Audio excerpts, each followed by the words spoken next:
DPRD Kota Payakumbuh serius untuk memberikan asistensi kepada pemerintah Kota Payakumbuh untuk menyelesaikan permasalahan aset di Kota Randang tersebut.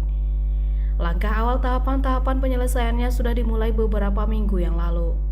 Kali ini hearing panitia khusus aset DPRD Kota Payakumbuh bersama tokoh masyarakat yaitu para mantan wali kota dan wakil wali kota, mantan ketua dan anggota DPRD, dan mantan sekda Payakumbuh seperti Zul Amri, Hurisna, Jamhur, Jos Rizal Zain, Fahmi Rasyad, Jendiral, Samsul Bahri, Abdul Kahir, Asmadi Taher, Irwandi, dan Aribus Madri.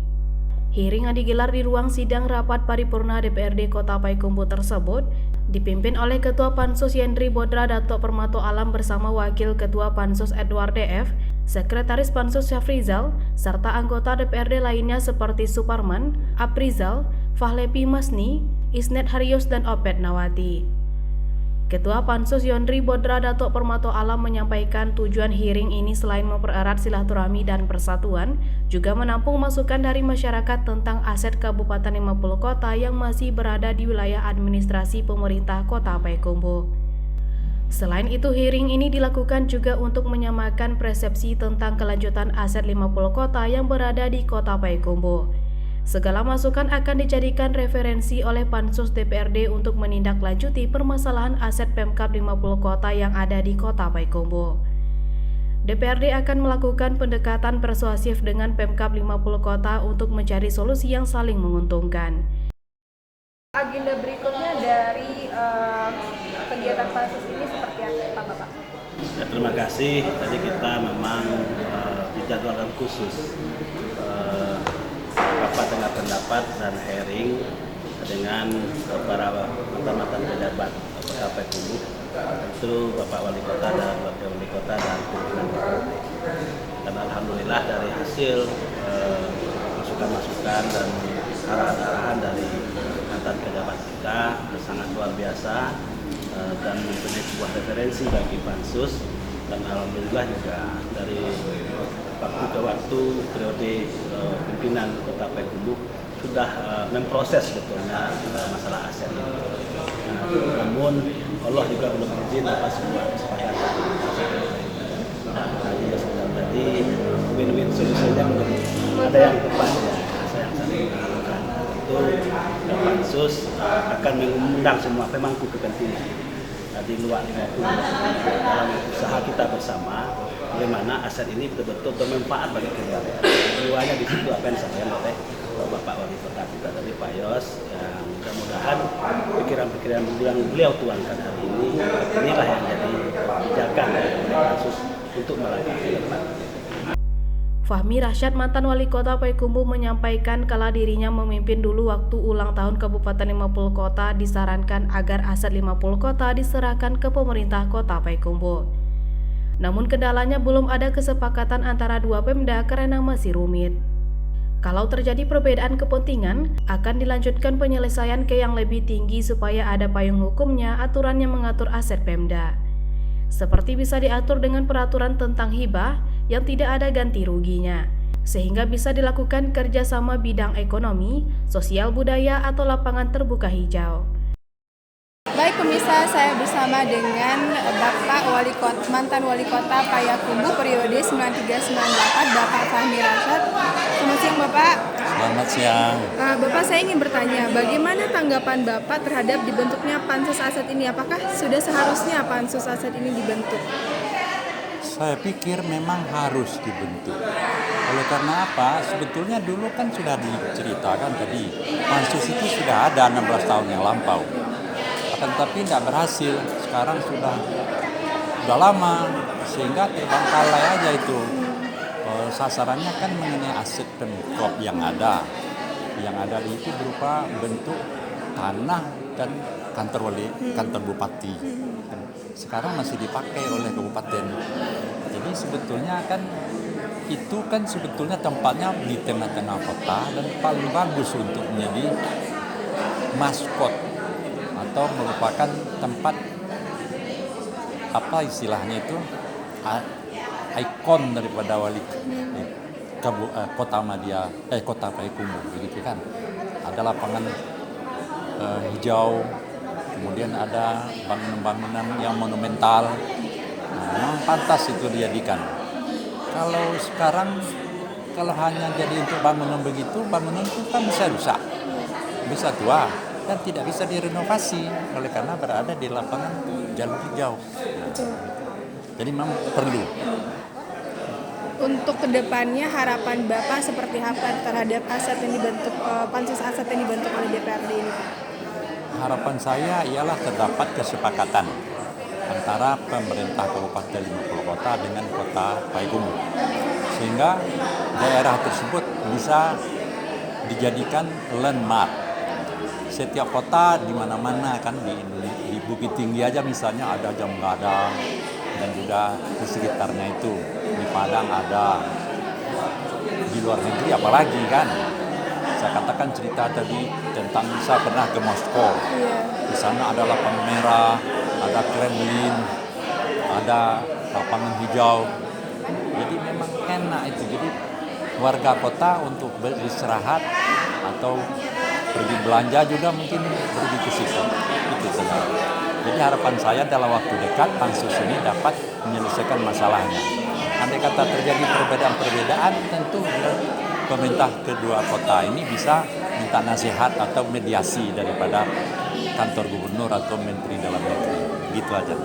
Wali Kota Payakumbuh periode 1993 sampai 1998, sementara itu Zorizal Zain menyampaikan, Kota Payakumbuh dan Kabupaten 50 Kota adalah satu. Salah satu target jika Payakumbuh dan 50 kota disatukan dalam kolaborasi. Aset suatu daerah dapat dilihat dari pemanfaatannya untuk kepentingan masyarakat. Dijelaskannya secara yuridis aset harus mempunyai payung hukum untuk menghindari permasalahan di kemudian hari. Sehingga dari aspek ekonomi aset diserahkan untuk kepentingan masyarakat, tidak untuk kepentingan komersial. Bisa dilakukan dalam bentuk kerjasama. Sebelumnya pernah dianggarkan oleh Pemko anggaran sebesar 8,3 miliar untuk penggantian aset tersebut, namun tidak juga berhasil. Sekarang kami sarankan untuk menyelesaikan ini harus dilanjutkan ke gubernur atau tingkat provinsi. Mengupayakan duduk bersama Pemko bersama tokoh Kabupaten 50 Kota, eksekutif dan legislatifnya. Bapak, bagaimana tanggapan Bapak terhadap dibentuknya pansus aset ini? Apakah sudah seharusnya pansus aset ini dibuat gitu, Pak? Sebelum saya bicara soal pansus ya, saya mau bicarakan bahwa dibentuknya pansus ini kan sebetulnya dengan niat yang baik ya, agar bisa meningkatkan tentu saja kesejahteraan dan pelayanan kepada masyarakat baik Kota Payakumbuh maupun Kabupaten 50 Kota. Yang kedua, dibentuknya pansus ini tentu dengan harapan bahwa keputusannya ini bisa diambil apabila ada persetujuan daripada masyarakat dan rakyat, yaitu melalui tentunya wakilnya di DPRD, baik di Kota Payakumbuh maupun 50 Kota.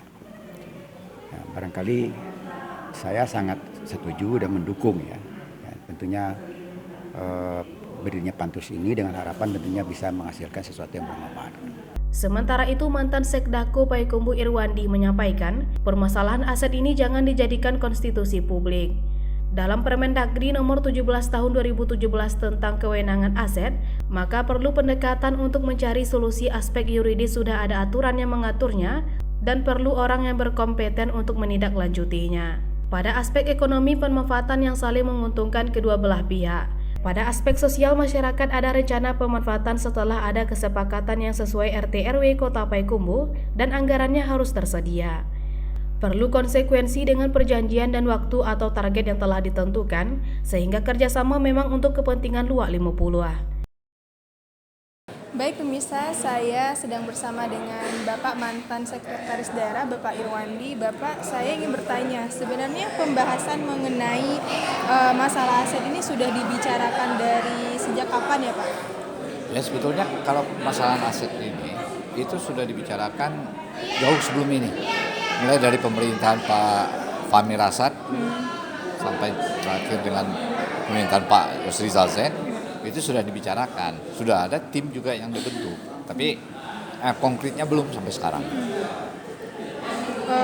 masukan dari Bapak sendiri terhadap anggota pansus ini untuk mencapai hasil yang maksimal itu seperti apa, Pak?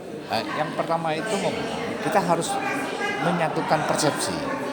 Jadi aset khususnya kantor bupati itu manfaatnya harus betul-betul dirasakan oleh kedua daerah, baik kabupaten maupun pemerintah kota begitu, dan dirasakan juga oleh masyarakat. Ya. Kemudian dalam hal ini sebetulnya juga dari sisi aturan saling ibah aset itu bisa dilakukan oleh pemerintah, artinya antara bupati dan wali kota. Tapi dari tiga sisi pemerintahan, dari segi etika politik itu perlu juga memberitahu dan juga mendapat dukungan daripada DPRD, sehingga semuanya bisa. Kemudian juga peran informal leader di sini sangat dibutuhkan. Bagaimana memberikan dukungan, menyatukan persepsi, sehingga tidak ada pihak yang merasa dirugikan dalam hal ini. Semuanya sama-sama mendapatkan manfaat daripada aset ini. Ini yang harus dilakukan. Kemudian kita apresiasi sekali terhadap DPRD yang mengambil langkah-langkah ini. Tapi perlu komunikasi, membangun komunikasi. Dan yang paling penting adalah harus ada manajemen waktu yang diterapkan di sini. Sehingga langkah-langkah dan tahapan kerja itu terschedule dengan baik. Goals-nya nanti harus jelas. Ini akan kita finalkan apakah di tahun 2024 ataupun 2023, dan ini tentu perlu dukungan daripada DPRD, baik kota maupun kabupaten. Yang paling penting adalah bahwa apa yang dilakukan itu mempunyai manfaat oleh masyarakat baik kota maupun di kabupaten. Tidak ada ini kepentingan kota, tidak ada ini kepentingan kabupaten. Ini adalah kepentingan masyarakat 250. Selain itu, beberapa mantan pejabat teras Kota Payakumbuh seperti Samsul Bahri juga menyampaikan ada 3 masalah pokok tentang aset tersebut. Secara yuridis untuk menghindari masalah hukum, secara formal harus membuat kerjasama dengan eksekutif dan legislatif. Sementara secara informal urusan dengan masyarakat 250 itu sendiri. Dari sisi Abdul Kahir menjelaskan kalau aset Pemkab 50 kota yang berada di Kota Payakumbuh pernah akan disampaikan pada rapat di Politani atas undangan Bupati Amri Darwis yang dihadiri oleh Abdul Kahir dan Mahmuda Rifai sebagai Sekdako Payakumbuh beberapa tahun silam. Namun tidak terjadi kesepakatan karena ada perbedaan kepentingan sehingga kasus ini terus berlanjut. Upaya hukuman harus diupayakan dengan diadakan duduk bersama pemerintah kota dan kabupaten tentang kelanjutan penggunaan aset. Asmadi Tahir menyampaikan apresiasi terhadap DPRD atas pembentukan pansus. Bila bisa diselesaikan pada periode DPRD saat ini, bisa dinilai sebagai bentuk prestasi bagi DPRD. Dirinya memberi masukan kalau prinsip harus dikedepankan dengan mempelajari sejarah Kota Payakumbuh sejak 1970 silam. Dari Kota Payakumbuh, Tim Liputan, Danai TV.